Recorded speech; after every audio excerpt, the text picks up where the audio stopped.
Welcome back, my friends. I'm JohnnyB with JohnnyB.com. Today we're going to talk about how to spot a home that might give you a negotiation advantage.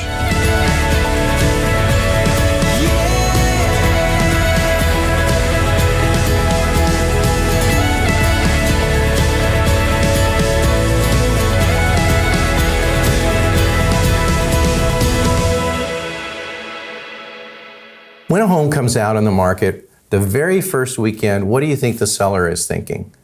They are believing that their property price is going to go to the moon.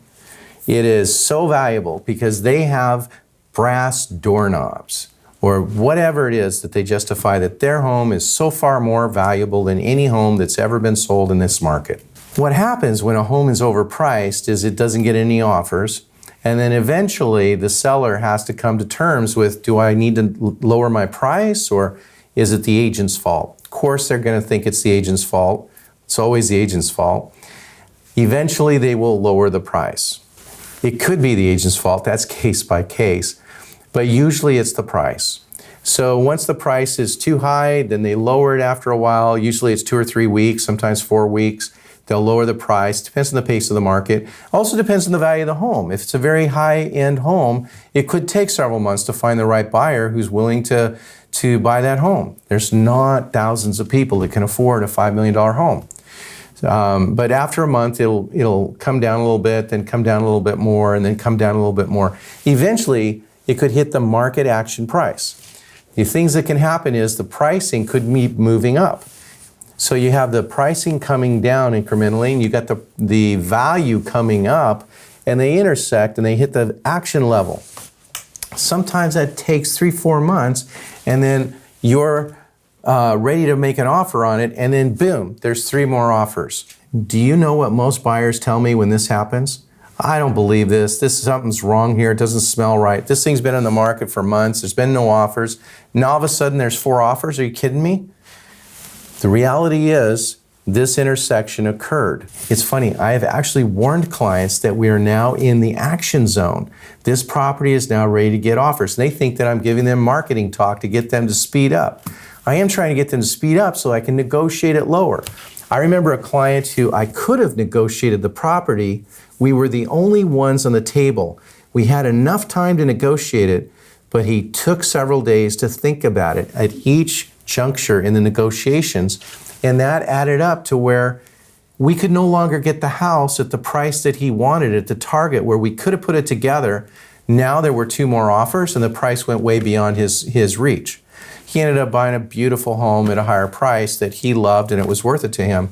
But the point is, speed is your friend in negotiations. Once you find a home that you want, being decisive, moving quickly, is the thing to do if that's the home that you really want. If you're in the shopping phase, if you're getting information phase, that's fine, take all the time you want. But once you really want something, that's the time where decisiveness is your advantage because it will often give you a lower price. Once you bring competing offers in, you get counter offers, multiple offers, the price then becomes more competitive. Another thing to keep in mind is the underlying MLS data that we shared with you in one of the earlier episodes.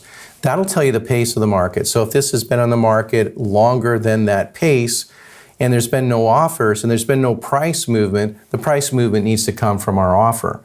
It's case by case, so I'll walk you through and explain where we are, what the potential is. We'll have to negotiate with the other party. They have a say in it too. And we'll see if we can put it together for you. Okay, this is kind of fun and kind of annoying all at the same time, which makes it really intriguing. If you have somebody who's really super rude to you, the tendency is to say, hey, I'm not doing business with that guy. Well, don't worry about it. This guy is moving, but what he's doing is he's helping us because his rudeness is turning away buyers. And so he's helping to get an environment where we're more likely to be the only offer.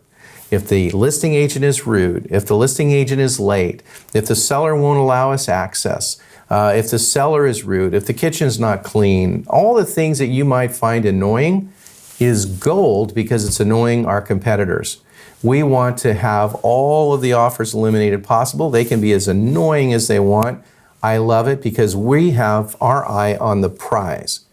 Now, I don't want to imply that there's rude people out there. There are a couple, I've met them. They're the same two people. Jim Rohn says there's only two rude people in the world, and they just keep moving around, that's all. But what you want to do is keep your eye on the prize, because what we're looking for is your home. We want a great price, a great home. The best possible scenario sometimes comes from a rude person. Also, there can be other problems in the home. For example, let's say there's a roof that needs to be replaced. If you're all cash and there's a gaping hole in the roof and you know it's going to cost 40 grand to fix that roof, and we can get a $100,000 discount, that's probably a great deal, I think. If you've got a $10,000 foundation problem and we can get $25,000 off the price, that's a great deal in my book. So you have a little bit of nuisance. Maybe it's not worth it to you because of the sawdust and whatnot. That's a personal decision.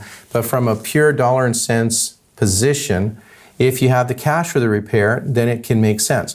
The problem is if you have a loan, it has to be habitable. So there's certain ingredients in a home that are required in order for you to get the home through the appraisal.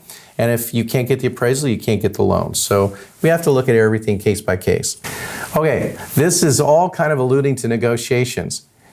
Do you know how to do Uber real estate negotiations? We'll find out in the next episode.